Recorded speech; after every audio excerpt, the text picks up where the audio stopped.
bienvenidos nuevamente a la barca de Navegando en la Palabra. Naveguemos juntos por este océano inmenso. Dios con nosotros. Remamos mar adentro. Yo trato de conducirlos un poco más adentro en ese mensaje de la palabra de Dios.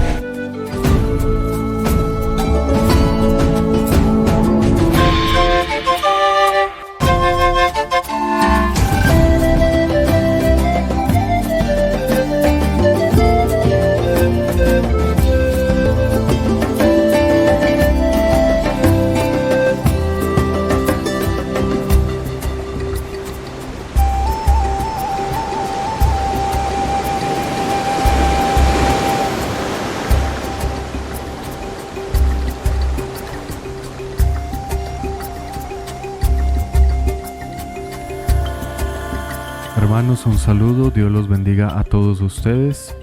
Nos reunimos hoy para continuar navegando en la palabra. A veces pensamos que nuestras acciones son lo que más pesa delante de Dios, pero en realidad suceden cosas en la vida por medio de las cuales lo único que Dios quiere ver es la intención del corazón. Nosotros nos preocupamos mucho por nuestras acciones y las consecuencias de las mismas. Pero lo que Dios en realidad quiere es ver la intención del corazón. Por eso hoy el Padre Pío nos regala el siguiente pensamiento y motivación para nuestra jornada, para nuestro día. No temas sobre tu espíritu, son bromas, predilecciones y pruebas del esposo celestial, que quiere asemejarte a él. Jesús mira las disposiciones y los buenos deseos de tu alma, que son óptimos, y son estos los que acepta y premia, y no ya tu imposibilidad e incapacidad. Por tanto, debes estar tranquila, le escribe el Padre Pío a un alma, al alma, a nuestra alma. Bueno, en realidad esto hace parte de una de sus cartas a sus dirigidas espirituales, pero podemos tomar ese pensamiento para recordar que lo que Dios premia es la intención del corazón, conociendo Él nuestra imposibilidad. ¿Cuánto quisiéramos lograr? ¿Cuántas cosas tú quieres lograr por el bien de los demás? Todos quisiéramos acabar las guerras, todos quisiéramos acabar el hambre o las enfermedades. Buenas y bonitas intenciones, pero una sola persona no creo que sea capaz de hacer esto. Ni siquiera tantos que han querido han podido. Por eso el Señor mira las intenciones y las premia. Claro que sí. El Señor quiere llevar tus buenas intenciones a una realización especial. Por eso no dejemos de soñar con un mundo mejor, con el reino de los cielos, con el bien, con la conversión de todos los pecadores. Estas buenas intenciones Dios las premiará ayudándonos a contribuir en estas buenas obras. Con este pensamiento, iniciemos entonces nuestro viaje de hoy en Navegando en la Palabra.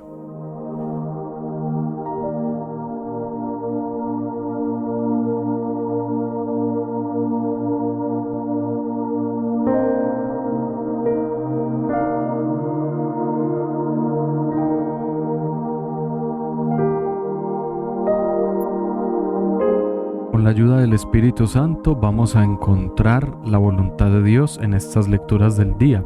Por eso empezamos nuestro programa con la oración. Aquí delante de Jesús Eucaristía, pidamos juntos el don del Espíritu Santo.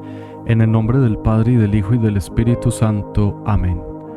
Ven Espíritu Santo, por intercesión del corazón inmaculado de María, y llena nuestros corazones con el fuego de tu divino amor. Envía tu Espíritu, Señor, y se renovará la faz de la tierra.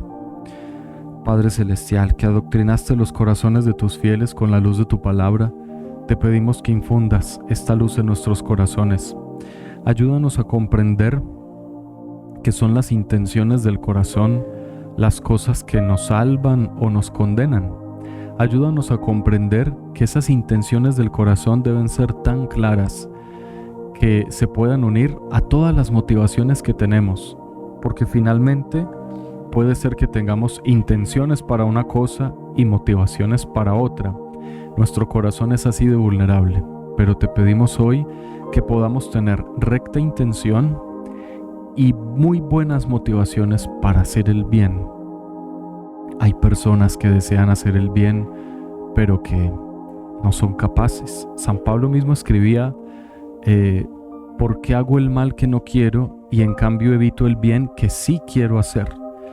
Él mismo pudo experimentar esa división del corazón humano y esa contradicción que todos llevamos.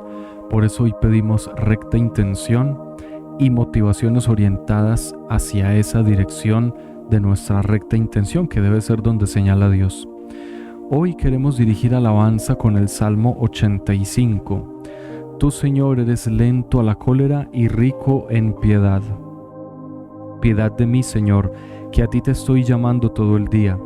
Alegra el alma de tu siervo, pues levanto mi alma hacia ti, Señor. Porque tú, Señor, eres bueno y clemente, rico en misericordia con los que te invocan. Señor, escucha mi oración, atiende a la voz de mi súplica. Todos los pueblos vendrán a postrarse en tu presencia, Señor. Bendecirán tu nombre. Grande eres tú y haces maravillas. Tú eres el único Dios. Gloria al Padre y al Hijo y al Espíritu Santo, como era en el principio, ahora y siempre, por los siglos de los siglos. Amén. Tú, Señor, eres lento a la cólera y rico en piedad. Por medio de este salmo, pidamos todos la misericordia de Dios.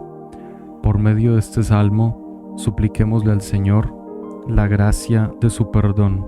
Supliquémosle al Señor que nos ayude a pesar de nuestras malas intenciones y pocas motivaciones para hacer el bien. Él puede transformar el corazón, que hoy dejamos aquí a los pies de Jesús Eucaristía. Amén.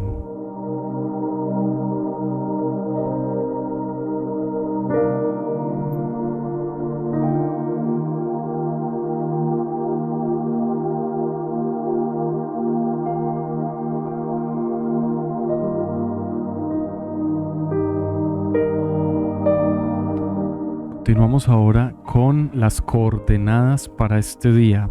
Nos ubicamos en el miércoles de la semana 27 del tiempo ordinario, año 1 o año impar. Hoy coincidimos con la celebración del Papa San Juan XXIII, para que lo tengamos muy presente también. Este sumo pontífice que fue el que convocó al Concilio Vaticano II, el Papa Bueno lo llamaban. De verdad que yo pude verme la película del Papa San Juan XXIII y es hermosa, es muy bonita, motiva mucho en el seguimiento del Señor y nos descubre la personalidad de este Santo Padre. Las coordenadas hoy son las siguientes. Libro de Jonás, capítulo 4, versículos 1 al 11. Y en el Evangelio tenemos a San Lucas, capítulo 11, versículos 1 al 4. Vamos ahora entonces a escuchar la primera lectura. Esta lectura la va a proclamar nuestra navegante Elizabeth Gordon desde España. Escuchemos. Lectura de la profecía de Jonás. Jonás se disgustó y se indignó profundamente y rezó al Señor en estos términos: ¿No lo decía yo, Señor, cuando estaba en mi tierra? Por eso intenté escapar a Tarsis, pues bien sé que eres un Dios bondadoso, compasivo, paciente y misericordioso, que te arrepientes del mal. Así que, Señor, toma mi vida, pues vale más morir que vivir. Dios le contestó: ¿por qué tienes ese disgusto tan grande?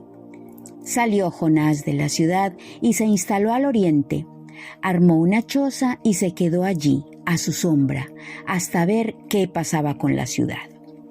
Dios hizo que una planta de ricino surgiera por encima de Jonás, para dar sombra a su cabeza y librarlo de su disgusto. Jonás se alegró y se animó mucho con el ricino. Pero Dios hizo que al día siguiente, al rayar el alba, un gusano atacase al ricino, que se secó. Cuando salió el sol, hizo Dios que soplase un recio viento solano. El sol pegaba en la cabeza de Jonás, que desfallecía y se deseaba la muerte. Más vale morir que vivir, decía. Dios dijo entonces a Jonás: ¿por qué tienes ese disgusto tan grande por lo del ricino? Él contestó, lo tengo con toda razón, y es un disgusto de muerte. Dios repuso, tú te compadeces del ricino, que ni cuidaste ni ayudaste a crecer, que en una noche surgió y en otra desapareció. Y no he de compadecerme yo de Nínive, la gran ciudad, donde hay más de 120,000 personas que no distinguen la derecha de la izquierda y muchísimos animales. Palabra de Dios. Te alabamos, Señor. Muchas gracias a nuestra navegante desde el antiguo continente, desde Europa, en España, por esta lectura. Ok, entonces fijémonos que el profeta Jonás ahora entonces muestra lo que hay en su corazón. Dice, se disgustó y se indignó profundamente y rezó al Señor en estos términos. Aunque estaba disgustado y enojado, dice rezó al Señor, es decir, habló con él. Pero ¿qué le dijo en medio de la ira? Dice, ¿no lo decía yo, Señor, cuando estaba en mi tierra? Por eso intenté escapar a Tarsis, pues bien sé que eres un Dios bondadoso, compasivo, paciente y misericordioso, que te arrepientes del mal. Así que, Señor, toma mi vida, pues vale más morir que vivir. Miren, parece que Jonás aquí le dice al Señor, yo sabía que tú me ibas a enviar a anunciar una destrucción, pero luego te ibas a arrepentir, ibas a perdonar y nada iba a pasar. Jonás tiene una ira profunda. Vamos a analizar un poco lo que sucede allí, porque en este personaje nosotros encontramos nuestros propios sentimientos. Tiene un disgusto, un enojo profundo con Dios nuestro Señor, aunque habla con Él, pero está enojado, porque Dios le pidió desacomodarse, ir a esa ciudad, anunciar una destrucción que jamás llegaría.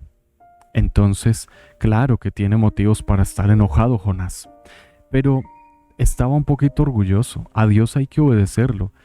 Recuerdo una santa, no sé exactamente cuál, sería Santa Rita de Casia, cuando empezó a estar en su monasterio. Bueno, no recuerdo exactamente cuál santa, que la superiora, en medio bueno, estaba un poco ofuscada con ella porque se portaba bien, pero había cosas como que no comprendía. Entonces la superiora empezó como a guardar cierto rencor en su corazón. Y en medio del rencor, para probar la obediencia de esta santa, le manda sembrar un árbol, pero boca abajo, patas arriba, o mejor, raíces arriba. Sembrarlo de revés, con las ramas hacia abajo y con las raíces hacia arriba. Simplemente por probarle la obediencia. Y entonces, bueno, esta santa obedeció sin ningún problema, cavó lo más que pudo, porque era un arbusto grande, lo puso, luego empezó a taparlo hasta que por fin lo logró enderezar como pudo. Fue muy difícil y allí quedó. Y pues un árbol sembrado de revés sencillamente se seca, se muere. Pero, para sorpresa de esa superiora, resulta que ese árbol, creo que al día siguiente, estaba totalmente verde y florecido. Entonces con esto esa superiora comprobó que de verdad esta hermana era una santa. Creo que era Santa Rita de Casia a quien le correspondió esta historia. Cuando ella llegó al monasterio no la querían recibir, pasaban cosas. Entonces, bueno, fijémonos que en el testimonio de los santos encontramos que la obediencia es lo que realmente cuenta. En la oración hace un rato decíamos la intención del corazón. Entonces hay que tener unas intenciones de obediencia y una motivación de obedecer solo por el hecho de obedecer. En cuanto a Dios, solo por ser Él quien es. Entonces debemos estar totalmente preocupados, pero por obedecerlo. Tú no debes cuestionar lo que Dios te pide. Dentro del corazón de Dios hay un motivo y hay un porqué. Jonás está disgustado porque Dios no cumplió su amenaza, pero debiera estar feliz porque por su palabra Nínive se salvó. Jonás solamente estaba viendo su imagen, es otro punto. ¿Por qué Jonás estaba tan orgulloso? Le preocupaba más su imagen como profeta, o sea, que lo que dijera se cumpliera tal cual. Le preocupaba más esto antes que la misericordia de Dios. Y recuerden que la misericordia triunfa sobre el juicio. El profeta debiera estar muy feliz porque por su obediencia a Dios, por su palabra, por su testimonio allí en Nínive, esa ciudad se convirtió y se salvó. Debería estar feliz, pero había un orgullo. Entonces ahora pensemos en ese orgullo. ¿Cuáles son las cosas que a ti te enojan con Dios? Pueden escribir en los comentarios. Sería muy interesante que leamos los comentarios de los hermanos, quienes están en vivo allí en el chat, quienes nos ven en diferido, allí pueden escribir. ¿Cuáles son las cosas que a ti te enojan con Dios? Lo que te enoja de Dios. Escríbelo, no te preocupes, no hay problema, solamente vamos a hablar de lo que hay en el corazón. Hay cosas que nos enoja. Por ejemplo, todo el asunto de la guerra. A veces enoja y le preguntamos a Dios, Señor, pero tú puedes intervenir, tú puedes hacer mucho más, ¿por qué no lo haces? Con humildad de hijos, pero estamos mostrando la sinceridad de lo que hay en el corazón. ¿Qué es lo que a ti te enoja con Dios? Escríbelo allí, muy interesante leernos. Entonces, les decía que el orgullo es lo que impedía que Jonás viera las cosas en su realidad, en su belleza. El orgullo. Jonás quería que su palabra se cumpliera aunque fuera una palabra tan fuerte. Jonás debió actuar más bien como Moisés, que muchas veces fue advertido de la destrucción del pueblo, pero Moisés, en vez de decirle al pueblo, Dios los va a destruir, dentro de tantos días Dios los va a destruir, Moisés no hizo esto, lo que hizo fue conversar con Dios. Señor, no destruyas a tu pueblo, levantaba las manos y oraba. Miren ahí el cambio de actitud. Cuando Dios quería hablar con su profeta, Jonás, Dios le dijo, dile a Nínive que será destruida. Jonás pudo haber hecho intercesión, pudo hacer oración y decirle a Dios, Señor, no tengas en cuenta el mal de esa ciudad, ¿cómo vas a destruirla? Son tantísimos habitantes, tantas personas que quisieran, que pudieran cambiar. Bueno, pero no lo hizo. Moisés sí lo hizo y otros profetas lo hicieron. Señor, no acabes con tu pueblo, con Israel tu heredad. Muchos hicieron esta oración. ¿Será que nosotros nos regodeamos en el sufrimiento ajeno? ¿Eso nos causa de alguna manera placer o alegría o gozo o satisfacción? No sé. No debería ser así.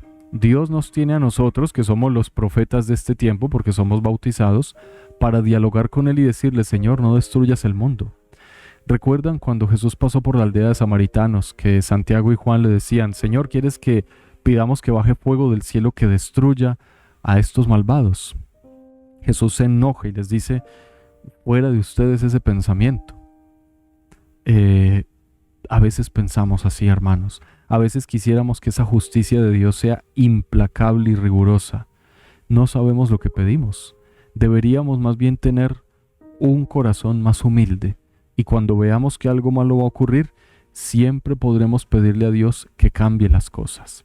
Como lo hacemos hoy día, pidiendo al Señor que se acaben las guerras, las violencias, las divisiones entre los seres humanos. Por eso, no dejes que la división, que el orgullo se apoderen de tu corazón. Dice, Dios le contesta a Jonás, ¿por qué tienes ese disgusto tan grande?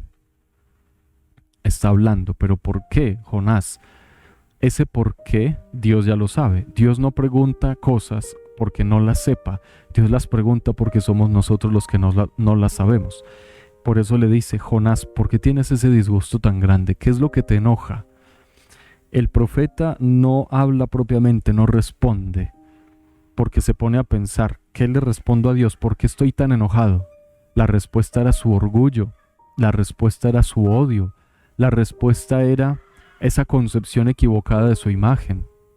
Hoy Dios nos pregunta a nosotros, ¿qué es lo que a ti te disgusta? No porque Él no lo sepa. Lo que va en los comentarios hoy, ¿qué es lo que te enoja con Dios? No es que Dios no lo sepa, es que tú no lo sabes.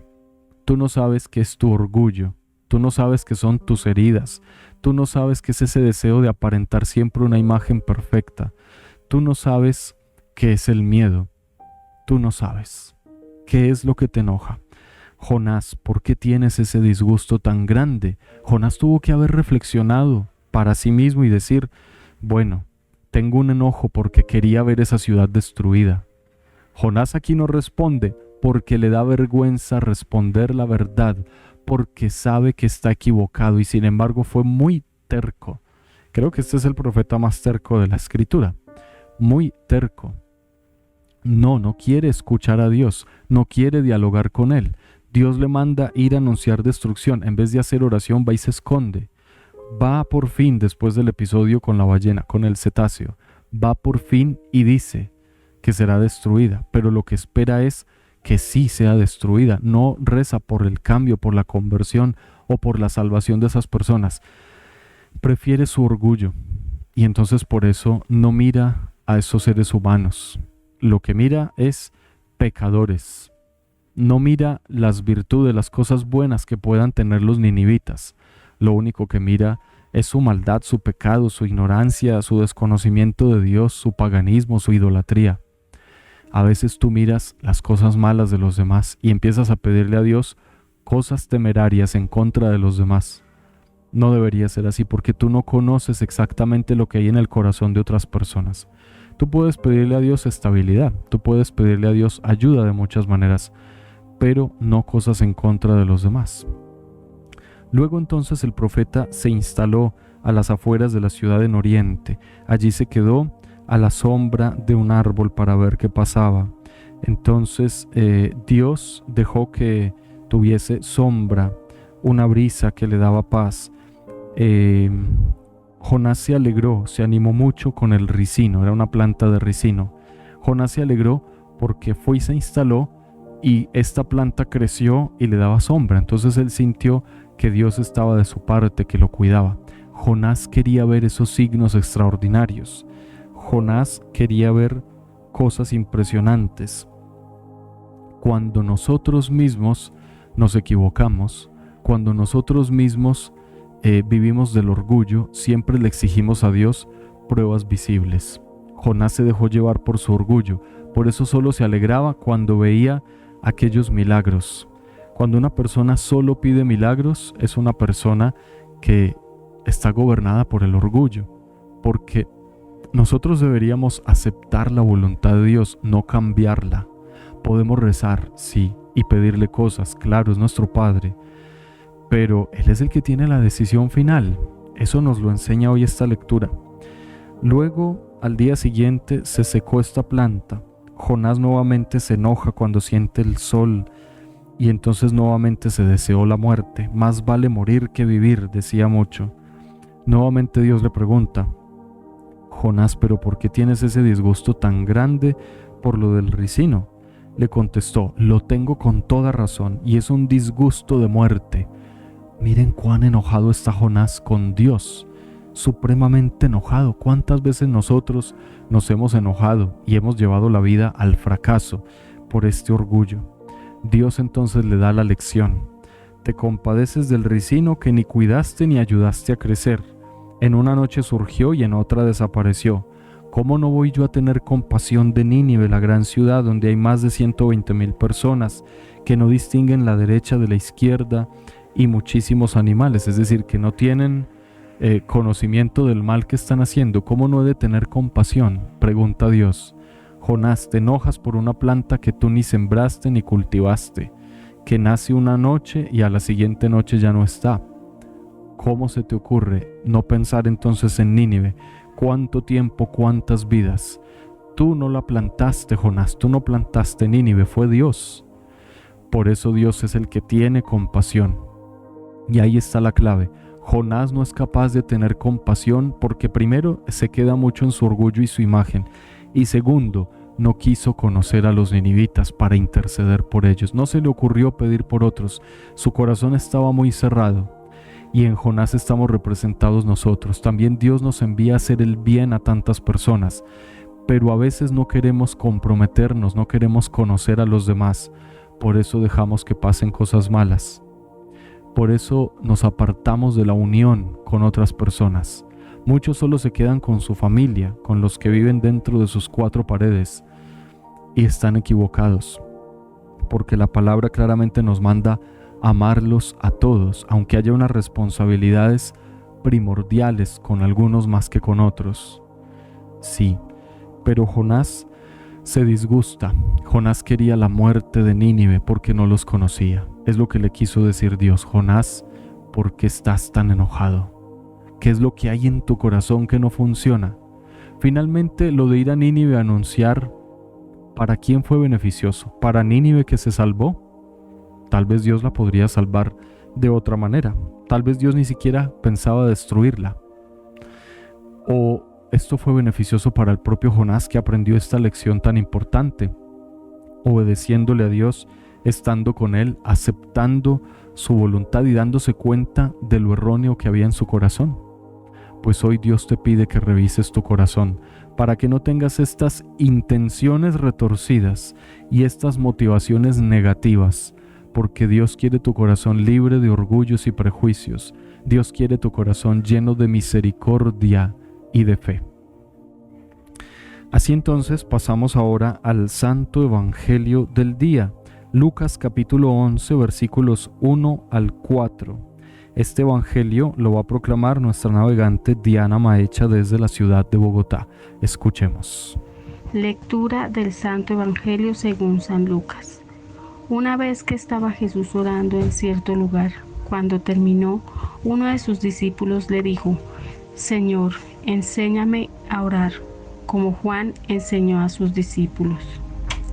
Él les dijo: cuando oren, digan: Padre, santificado sea tu nombre, venga tu reino, danos cada día nuestro pan cotidiano, perdona nuestros pecados, porque también nosotros perdonamos a todo el que nos debe, y no nos dejes caer en tentación. Palabra del Señor. Gloria a ti, Señor Jesús. Vamos entonces a este bello Evangelio. Jesús estaba orando en cierto lugar, estaba orando. ¿Cuántas veces el Evangelio nos dice que Jesús estaba orando? Muchísimas veces. Pero entonces hoy nos preguntamos, ¿cuántas veces hacemos oración al día? Seamos sinceros y pongámoslo allí en los comentarios o en el chat. ¿Cuántas veces tú haces oración cada día? ¿Cuántas veces tú dedicas tiempo a hablar con el Señor? Tiempo para la palabra, para los sacramentos, la Santa Misa, el rosario, no sé, actos de devoción popular, de piedad popular, actos sacramentales como tal, litúrgicos, y oración propiamente dicha en cuanto diálogo con Dios a partir de su mensaje. Porque tú puedes decir: sí, Padre, yo hago mucha oración, pero si solo tu oración es solamente el rosario, tú no haces oración. El Santo Rosario, las novenas, la coronilla, son oraciones comunitarias que se pueden hacer. Es la piedad popular, se llama popular porque es del pueblo. Todo el pueblo se puede reunir para ofrecer algunos momentos de oración y está muy bien. Pero si tú no sacas tiempo de tu día a día para hablar a solas con Dios, no estás haciendo oración. No te engañes. Padre, pero usted está equivocado, el Santo Rosario es la mejor oración. No, yo no estoy equivocado. Miren que en la palabra, ¿cómo hacía oración Jesús? Jesús rezaba el rosario. Padre, pero es que el rosario no existía. Pero sí existían muchas fórmulas y jaculatorias judías. Y la oración de Jesús era un diálogo profundo y sincero con el Padre Celestial, en la unión o comunión del Espíritu Santo.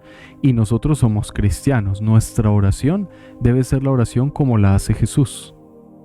Padre, entonces no vuelvo a rezar el rosario. Sí, sí lo debes rezar. La Virgencita pidió que rezáramos el rosario todos los días por la paz del mundo y la conversión de los pecadores, solo con esas dos intenciones. A veces al rosario yo mismo le ponemos tantas intenciones, pero la Virgencita en realidad pidió dos cosas: por la paz del mundo y por la conversión de los pecadores. Sí, tienes que hacer el Santo Rosario, tienes que hacer la coronilla, hazlo, pero no es tan obligatorio como hacer oración de verdad.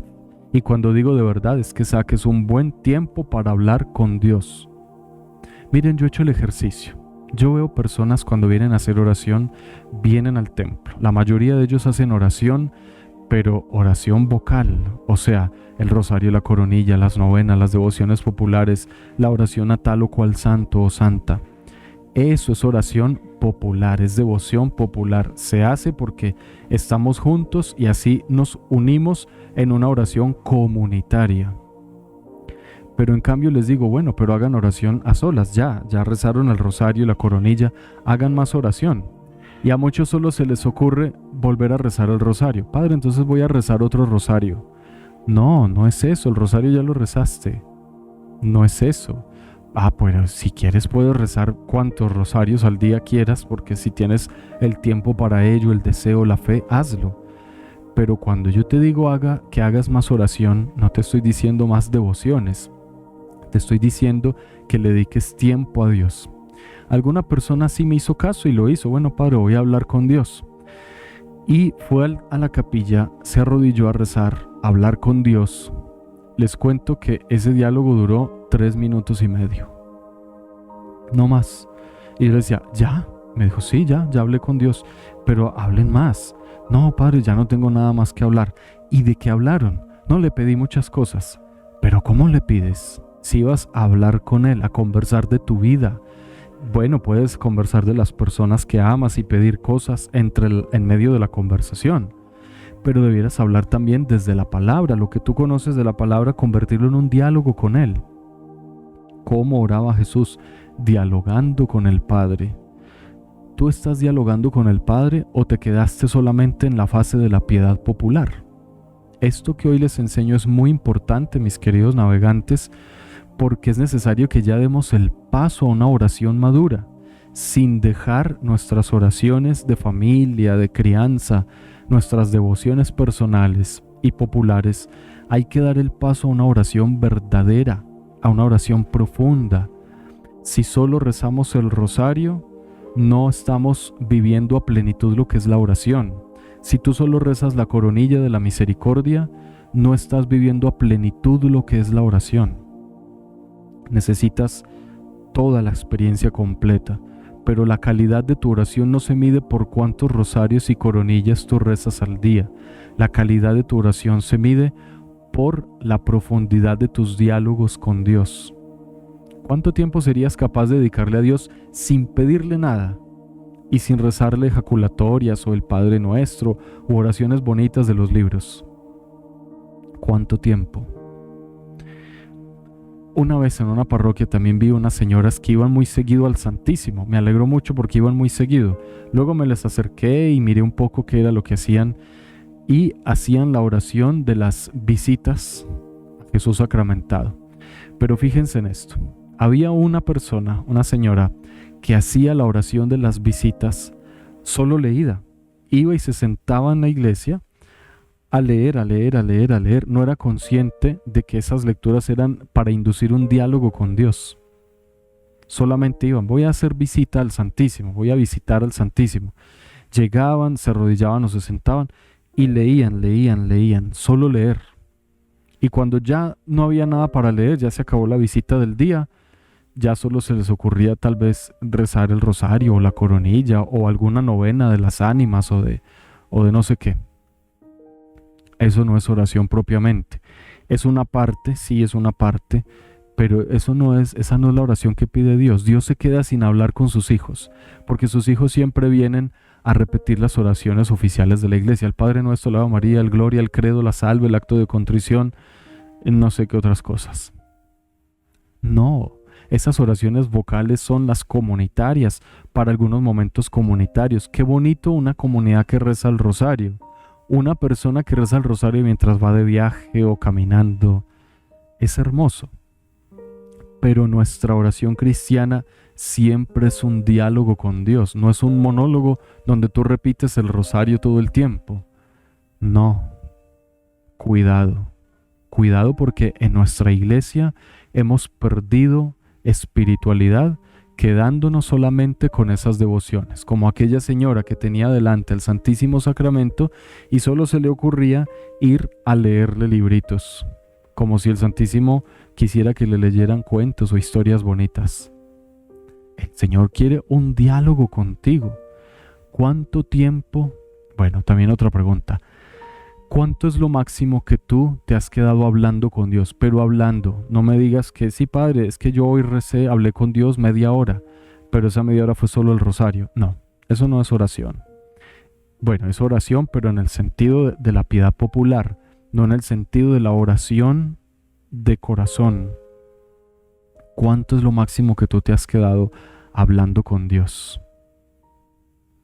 5 minutos, 15, media hora, 1 hora. Bueno, escríbanlo, no tengan temor de escribirlo, reconózcanlo para que desde hoy con este tema, con esta enseñanza que nos ilumina la palabra, podamos cambiar. A todos nos hace falta más oración personal. De hecho, tu vida se empieza como a secar, a frustrar, se empiezan a acabar tus objetivos, todo te parece malo, todo te angustia y te agobia. Cuanto menos oración de la que estamos hablando hoy haces. Si tú no hablas con Dios, tu vida se seca completamente. Si tú no hablas con Él, si le rezas el rosario, le rezas la coronilla, perfecto. Pero si hablas con Él, mucho mejor. Por eso la meditación de la palabra de Dios es algo maravilloso, porque la palabra te muestra el mensaje de Dios, pero al mismo tiempo reclama una respuesta tuya. Hablábamos hace un rato del profeta Jonás. Cuánto orgullo en su corazón, no quería hablar con Dios, no quería escucharlo. Cuando por fin le hizo caso, él se quedó con su propia versión de las cosas, no quería que Dios le explicara nada. ¿A poco tú eres así? ¿Te vas a dejar llevar por ese orgullo o vas a empezar a hacer oración de verdad? Como te digo, puedes rezar el rosario, hay que hacerlo, yo lo hago diario. Hay que rezar la coronilla, yo la rezo diariamente con ustedes. Hay que ir a la Santa Misa, claro, yo voy diariamente y comulgo diariamente. Hay que confesarse, claro que sí, yo lo hago cada mes. Todo hay que hacerlo, pero la verdadera oración es cuando tú por fin hablas con Dios sin que ese diálogo sea solo pedirle un montón de cosas. Puedes pedirle, sí. Siempre surge una petición para Dios, pero tienes que aprender a pedir. No solo pedir con qué pagar el arriendo, las facturas, el mercado, la comida. Eso no es lo único que hay para pedirle a Dios. Todo eso Él lo puede dar, pero Él lo que busca es un corazón que verdaderamente haga oración. Miren toda esa enseñanza apenas con el primer versículo de hoy del Evangelio. Jesús estaba orando en cierto lugar. Le pidieron los discípulos, enséñanos a orar como Juan enseñó a sus discípulos, enséñanos a orar. Miren lo bonito, ya se dieron cuenta de que estaban en un error, porque ¿qué era lo que hacían estos discípulos? Repetir el Shema, repetir el Decálogo, repetir algunos textos de la Torá o de algún profeta, pero no hablaban con Él. Por eso Jesús viene y dice, Él es un papá. ¿Cómo hablas tú con tu papá, con tu mamá, con esa persona más cercana? También es el esposo del alma, el esposo, el cordero. ¿Cómo se habla entonces con la pareja? En ese grado de intimidad y de amor profundo y familiar es como tú debes hablar con Dios. Por eso Jesús responde, cuando oren, digan así, Padre nuestro. Y ahí está la oración del Padre nuestro. ¿Ven que lo que Dios dice? Sí, es que ustedes repiten esos textos. El Shema, por ejemplo, Shema Israel Adonai Eloheinu Adonai Echad, Ve'ahavta et Adonai Elohecha b'chol levavecha o b'chol nafshecha o b'chol meodeja. Sí, yo también lo puedo repetir en hebreo, pero eso no es oración. La oración que Dios quiere que tú hagas es la oración de esta familiaridad, de esta intimidad con Dios. Este evangelio acerca de la oración nos ayuda bastante para purificar aquellas intenciones y motivaciones del corazón. La próxima vez que tú vayas a hacer oración, no te pongas a rezar el rosario. El rosario tú lo puedes rezar en cualquier otro momento del día, también es oración. Pero es una oración vocal que se puede hacer mental, sí, pero es una oración ya hecha por la iglesia, que tú repites porque la Virgen Santísima nos pide que unidos digamos estas palabras todo el tiempo, pidiendo la paz del mundo y la conversión de los pecadores. Tú puedes rezar la coronilla, claro que sí, porque el mismo Jesús pidió que la rezáramos, pidiendo la conversión de los pecadores y la salvación del mundo. Lo podemos hacer, Pero cuando mismo Jesús nos enseña cómo hay que hacer oración, aquí está la explicación en el Padre Nuestro. Tú, cuando hagas oración, le diriges a Dios ya lo que le tienes que dirigir en tus sacrificios de oración, el rosario, la coronilla, la novena o devoción que sigues. Pero cuando ores, tienes que hacer esto que hoy dice Jesús. Oren así: Padre, Padre nuestro, papá, o sea, familia, relación de familia, santificado sea tu nombre. Lo primero es reconocerlo y después de reconocerlo, santificarlo y alabarlo. Venga tu reino, pedir lo que Él es, porque el reino es el mismo. Lo que hay que pedir es: Señor, quiero que tú estés conmigo y yo en ti. Nuestro pan de cada día, lo que Él tiene para nosotros. Danos, Señor, lo que tú nos quieres dar hoy, lo que tú sabes que necesitamos. La humildad para recibir lo que Él te quiere dar. Cuando tú vas a visitar a una persona que quieres mucho, que te ha invitado, tú no vas a exigirle qué quieres que te dé. Tú recibes lo que te ofrezca de comer o beber, con amor, con cariño. Entonces, asimismo a Dios tú le dices: lo que tú sabes que necesitamos, lo aceptamos, Señor. Tú lo quieres dar. Perdona nuestros pecados. No hay oración sin perdón. Si tú vas a hablar con Dios y hay algo en tu corazón, odias a alguien o hay una enemistad, en tu oración inmediatamente vas a pensar en esa enemistad. Por eso hay que perdonar, para que tu pensamiento en la oración no se quede bloqueado en la falta de perdón, sino que continúe subiendo al cielo. También nosotros perdonamos al que nos debe, dice aquí San Lucas. A los que nos ofenden, decimos en la traducción oficial, que es de San Mateo. San Lucas dice: a todo el que nos debe.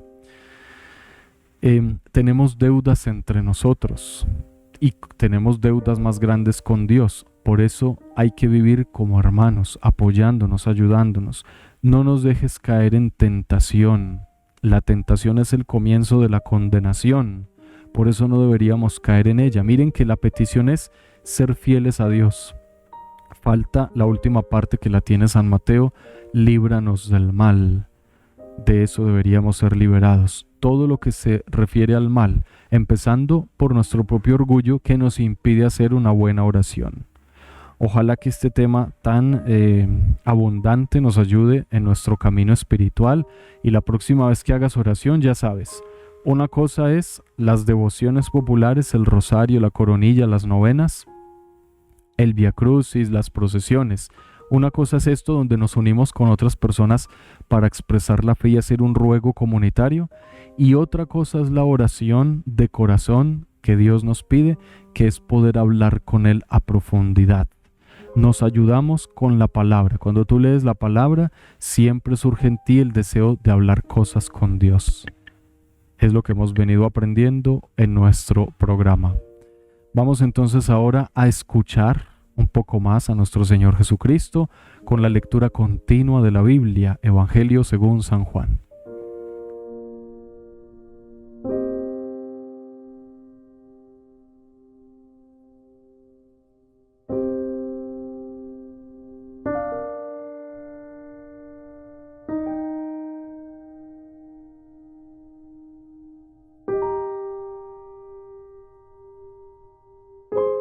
Capítulo 10.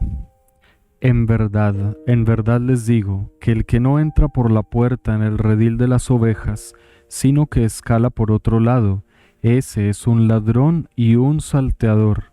Pero el que entra por la puerta es pastor de las ovejas. A éste le abre el portero, y las ovejas atienden a su voz. Luego las llama una por una, y las saca fuera.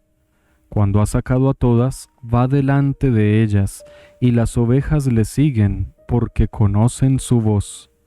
En cambio, no seguirían a un extraño, huirían de él, pues las ovejas no reconocen la voz de los extraños. Jesús les dijo esta parábola, pero ellos no comprendieron lo que les hablaba. Entonces Jesús les dijo de nuevo: en verdad les digo, que yo soy la puerta de las ovejas.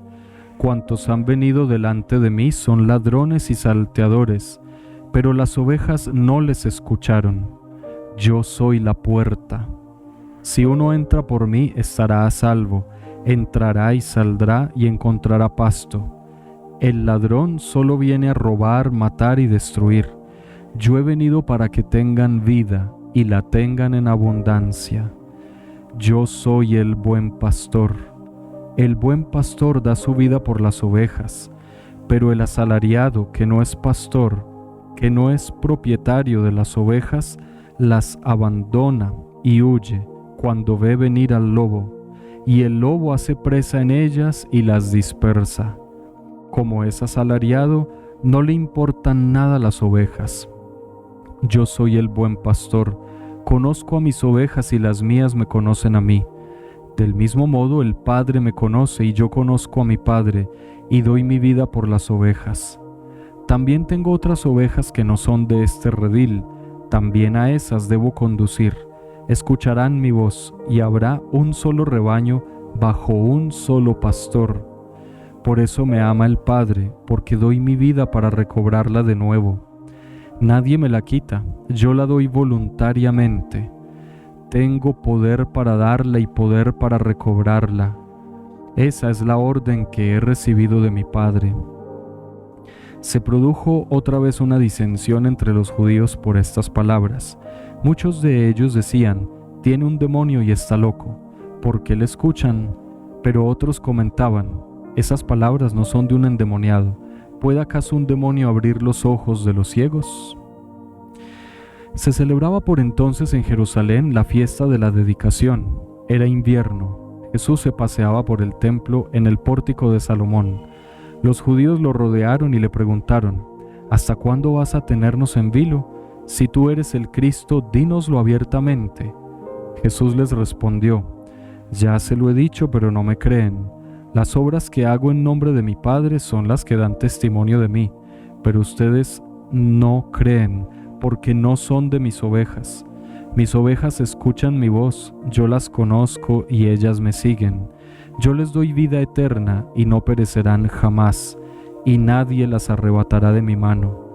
El Padre que me las ha dado es más grande que todos, y nadie puede arrebatar nada de la mano del Padre. Yo y el Padre somos uno. Los judíos trajeron otra vez piedras para apedrearle. Jesús les dijo: les he mostrado muchas obras buenas de parte del Padre. ¿Por cuál de esas obras quieren apedrearme?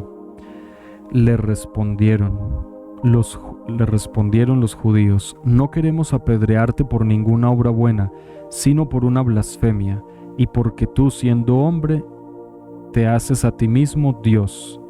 Jesús les respondió: ¿no está escrito en su ley: yo he dicho dioses son? Si llama dioses a aquellos a quienes se dirigió la palabra de Dios, y no puede fallar la Escritura, a aquel a quien el Padre ha santificado y enviado al mundo, ¿cómo le dicen que blasfema por haber dicho yo soy hijo de Dios? Si no hago las obras de mi Padre, no me crean, pero si las hago, aunque no me crean a mí, crean al menos por las obras, y así sabrán y conocerán que el Padre está en mí y yo en el Padre. Querían de nuevo prenderle, pero se les escapó de las manos. Se marchó de nuevo al otro lado del Jordán, al lugar donde Juan había estado antes bautizando, y se quedó allí.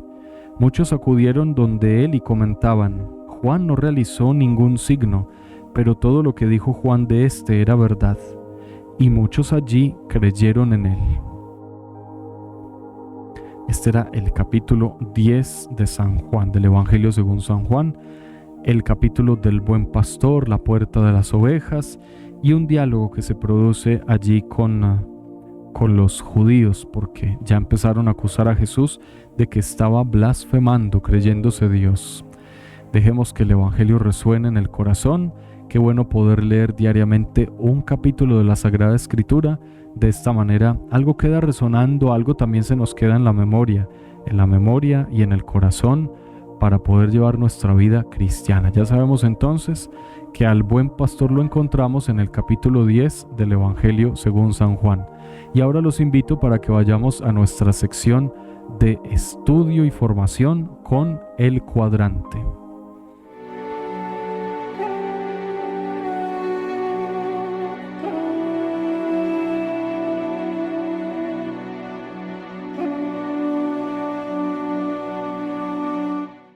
Continuamos entonces con esta instrucción de este libro, El Cuadrante, parte 2, La Apuesta, El Mundo de Jesús, capítulo 7, Oraciones.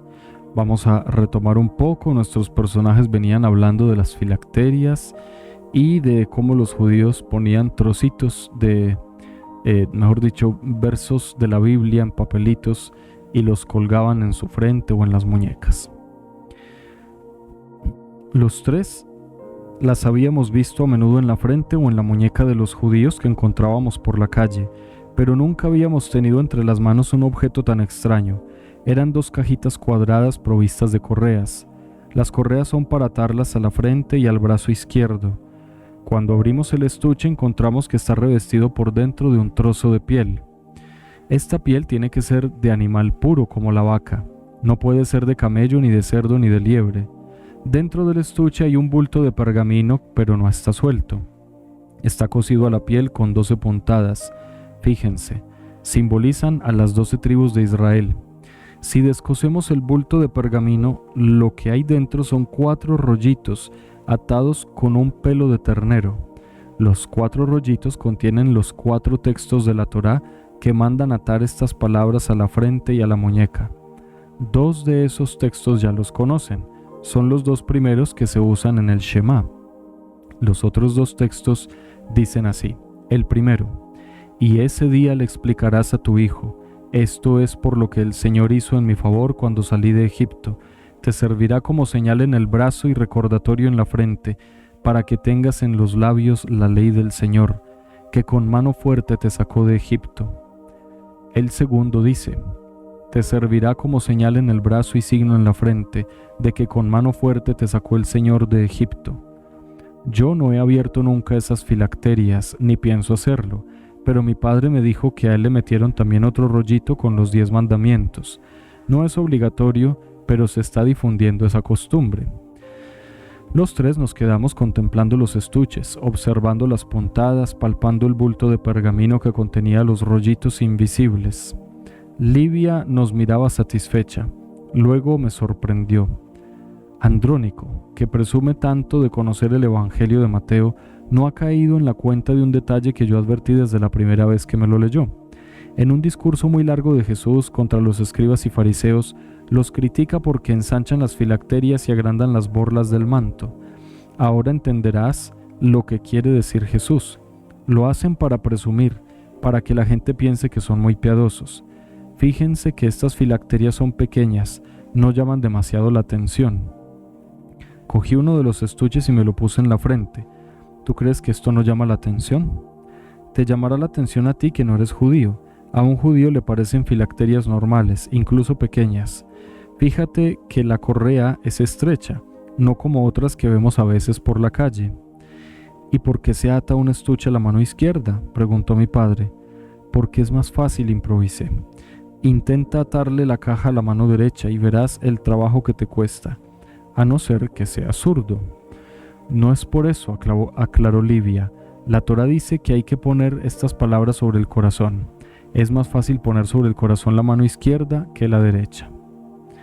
La reflexión de Lucila fue más típica de una ama de casa. La correa es larguísima, porque tiene que dar 7 vueltas al brazo y luego se ata a la mano imitando la letra Shin, que es la inicial del nombre divino Shaddai. Demasiado complicado, sentencié. Los cristianos somos más sencillos. Livia recogió sus filacterias y Lucila aprovechó para tomar la palabra. Bueno, ya sabemos en qué consiste el Shema, la oración que rezaba Jesús mañana y noche. Cuando hablé con Livia de este tema, pensaba que debíamos enfocarlo de manera distinta, no en plan de discutir ni de hacer preguntas, sino para que nos ayudase a rezar como rezaba Jesús. Eso es muy fácil, comentó mi padre. Como va siendo hora de acostarse, nos imaginamos un momento a Jesús en su casa de Nazaret, o en mitad del campo por la noche, y Livia va diciendo en voz alta los textos. Era una buena idea. Intenté concentrarme instintivamente, cerré los ojos. Veía una figura borrosa entre árboles borrosos. No me detuve a identificarlos. Fijé mi atención en las palabras que Livia iba repitiendo. Escucha, Israel, el Señor nuestro Dios es solamente uno. Amarás al Señor tu Dios con todo el corazón, con toda el alma, con todas las fuerzas. Las palabras que hoy te digo quedarán en tu memoria y se las inculcarás a tus hijos. Sabía que Lucila esperaba mi opinión antes de dormirnos. Ha estado muy bien la reunión, me ha gustado mucho. Y eso que has hecho todo lo posible por estropearla. Lo dijo en broma y no me sentí ofendido. Al final, cuando rezábamos el Shema, pensé en Jesús. Él no necesitaba animarse o amar a Dios, ni corría el peligro de ser un idólatra. Supongo que lo rezaría pensando en nosotros. ¿Qué quieres decir? Que esas palabras hay que inculcarlas a los hijos. Nosotros somos como sus hijos. Lucila proyecta el sentimiento de maternidad por todas partes. A veces se te ocurren ideas interesantes, sobre todo cuando tengo sueño, pero tú también dijiste algo muy importante, aunque no sé si caíste en la cuenta. ¿Qué dije?, le pregunté halagado. Que para Jesús es tan importante amar a Dios como amar al prójimo. ¿Por qué piensas que lo dije sin caer en la cuenta? Porque no lo practicas. A pesar de todo, no la estrangulé. Hasta aquí, mis hermanos, el texto que nos correspondía hoy de El Cuadrante. Seguir avanzando y conociendo, y conocimos esos textos bíblicos que los judíos ataban en cajitas, en sus muñecas, en la frente y en el brazo izquierdo.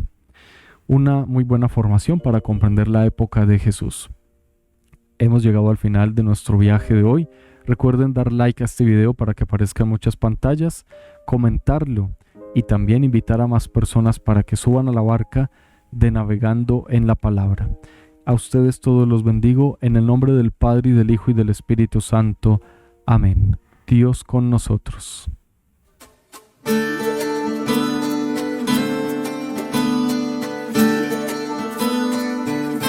Bienvenidos nuevamente a la barca de Navegando en la Palabra. Naveguemos juntos por este océano inmenso. Dios con nosotros. Remamos mar adentro. Yo trato de conducirlos un poco más adentro en ese mensaje de la palabra de Dios.